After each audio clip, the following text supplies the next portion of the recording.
Hello, everyone. My guest today is Roger Wu. He's the co-founder of Cooperatize, a marketplace connecting brands with bloggers. Before that, he started an e-commerce site, giftfinder.com, and interactive video software, clickable.tv. He was on the founding team of Bloomberg Law and started his career on Wall Street. He graduated from the University of Pennsylvania Management and Technology platform. Roger, are you ready to take us to the top? I am. Hello, everybody. All right. Tell us about the company. What do you guys do and how do you make money? So we operate a marketplace that connects different brands with bloggers, as you mentioned. We're a marketplace, so we take a transaction fee from each transaction that goes through the marketplace. Our primary focus is in the travel space, but the exciting thing about travel is that everybody writes about travel, whether you're a fitness blogger, you're a food blogger, or you're a family blogger. So a lot of our customers cut across all different sectors, and a lot of our other customers can tap that travel blogger marketplace. Mm-hmm. And Roger, just to be clear, so there's no SaaS model here. It's pure marketplace. Correct. Okay. So walk me through, give me an example of what a cut might look like. So I'm a blogger. I travel. I write about how I use my Chase card when I travel. You connect me with Chase. They pay me $1,000 a month. What do you take? Correct. So depending on the overall spend with Chase, we take anywhere from 10 to 25%. Okay. I do take that back. We do have a SaaS model where you can subscribe to our platform because a lot of our travel brands want to just offer trips and freebies. So you can subscribe to the platform and just use it that way. And that way there's no money that goes through the system. The blogger is paying the SaaS fee or the company? The companies are paying the SaaS fee. So Chase would pay, $500 a month. They have access to all the bloggers and they can say, hey, I want you to come to this event in this city. And they can just do that on a monthly basis. And why would the blogger do that if they're not getting paid anything from Chase? Because they might get some kind of perk. They show up at like a cool event. A lot of our bloggers, it's really the long tail distribution. We call it micro influencers. So these are people that have quote unquote regular jobs, but they have a pretty nice following on social media, but they're not Kim Kardashian yet. And so they're not able to necessarily, make this a full living, but they want to get different perks, different benefits from their following. Okay. And what percentage of your revenue is SaaS based versus just pure transaction revenue? So we started the SaaS model, maybe like 6 months ago or so, and just getting started, less than 5% as of now. Okay, so what are we talking, like 10, 20 grand a month right now coming from SaaS? About that, yeah. Okay, got it. So really market. Now, why complicate your model? Why introduce SaaS at all? SaaS is a great way to kind of smooth out what you're going to be getting just from running a business perspective. We see a big bump in spends, at the end of every fiscal. So there's a lot of yous that are losing kind of budgets. So Junes and Decembers, we see like big bumps. And with SaaS, it's just easier to predict, easier to kind of run a business than having these big spikes throughout the year. Have you raised capital or bootstrapped? So just from my business partner and myself, we put in initial money into the business, and it's me, him, and we have 2 other employees. All right, I want to know how in are you guys? How much have you put in? We've put in about 125 each or total? Total. Okay, good. And now walk me through, kind of put this on a timeline for me. When did you launch the company? We incorporated about 2013, but, incorporation doesn't really mean much. We're sitting there trying to figure out how to make this work. I would say our current model started end of 14, beginning of 15. That's where we started seeing traction in the travel space. We started understanding how things work, how to speak the language to different brands. And things just kind of took off from there, where initially we were doing everything manually. And then we looked for patterns to figure out, okay, how do we productize this as opposed to just using spreadsheets and interns? Mm-hmm. So in the last 12 months, how much money has gone through your system? In the last 12 months, about $250,000, give or take. Okay, so 250,000, going through the platform, and now you just said you take anywhere between like 10 and 20% of that. So that means you take, call it 50, maybe 1,000 there, plus another revenue stream. How are you guys? What's your team size today? We're small. Okay, like how many? It's two full-time employees. Okay, got it. So, okay, that makes sense. I was going to say, how are you supporting yourself? How are you hustling with this? Yeah. I mean, it's interesting because the metric that we're going by right now is just number of customers, not necessarily the spend. Part of it is we think that this is going to just get bigger and bigger and bigger. And I think a lot of people right now are dipping their toes in the water, trying it out.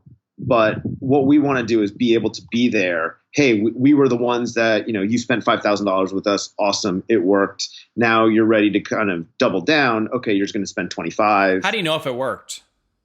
So good question. We put our pixel on every single piece of content that goes out. So the metric is not followers or likes or comments or anything like that, because those are easily gamed, easily purchased. We put our pixel on that story, and we basically say, you need to drive this many views to the story, and that's the metric of it. We also work with another data provider so that we can see if there's any kind of long-term conversions, especially in the travel space. So if day one you read a story about Tahiti, and then 11 months later you book a flight through an online travel agency, we can actually connect those dots. Okay, so I'm going to walk through this because this is complex. You make it sound very easy, but it's complex. I'm a blogger. Chase says, Nathan, we love your Instagram following. We want to pay you $1,000 to make an Instagram post, and then we're going to see what happens over the next 12 months. I post with me holding my Chase card and a caption that says, hey, I'm in Mykonos putting all my meal spend on my Chase card because I get 3x meal points. Go use Chase. I mean, how do you track that? So we tie everything back to long form content. We find that social is just very short term. And we feel that social is a way to kind of drive long form content. If you look at any tweets or any Facebook post, more likely than not, there's some kind of link there that drives you to a story. So we have our. What do you mean a story? When you use the term story, it might confuse people because you're talking about an Instagram story, a Facebook story. Like, you mean a thing on a blog? Blog posts. Okay, very different. So we drive people to a blog post. And so two things. Number one, the bloggers can use their social media to drive that traffic, and we have a metric for them to hit different targets on that. But then longer term, there's exposure through search and other kind of tools like that. So it's really hitting you on both sides. Number one, discovery, learning about these different products. And then when you're ready to convert and you want to get just the final authority, you're going to Google it. You're going to see one of these stories and you're going to say, okay, John Smith said it was great. Let me go with it. Mm-hmm. Okay. So I'm on Instagram. I make that same post. It says to read about my full trip, go to my blog. Here's the link. They click the blog on nathanlatka.com. It says blah, blah, blah. Here's how I use Chase, blah, blah, blah, blah, blah. What you're saying is, let's say Jon Snow views it today. He clicks around, sites for 12 months, 13 months. A year later, him and his wife are planning a trip. They go, oh, remember Nathan's post about Mykonos? We want to go to Mykonos and use our Chase card, right? I mean, how do you make sure that the cookie is active that long? I mean, how do you know that someone else's cookie doesn't get in front of my cookie from 12 months ago? I mean, attribution is not easy.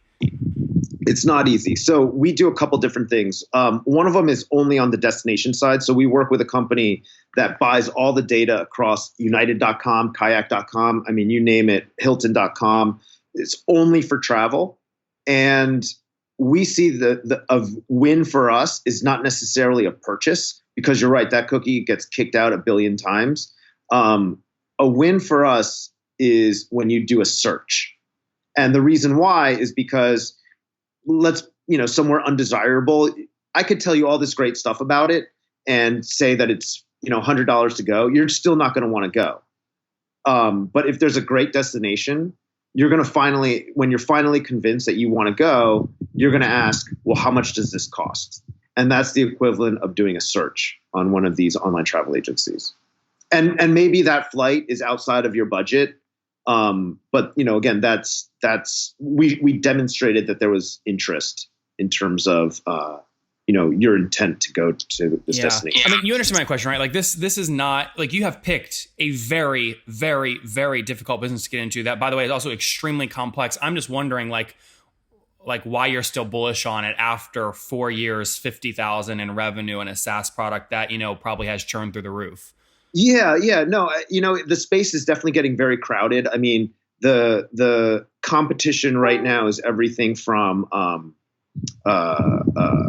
interns and spreadsheets to other platforms that offer kind of agency models to just everything else under the sun. I think partly is because, we've automated so much that right now a lot of it is just outreach. And I think in the long term, we can really, we can have a more efficient model at a lower price. So while everybody's going after the Californias and the Floridas of the world, we can work with smaller destinations because the minimum spend is as little as you want to spend because there's no humans behind it. And so that's why I was saying before, our metric is about how do can we sign on more destinations, because it's just a long-term sale where we're dealing with budgets that are 2-3 years in advance sometimes. So that's kind of why I'm still in the game. Well, why not just sell the thing, get whatever you can and get the hell out and go build something else?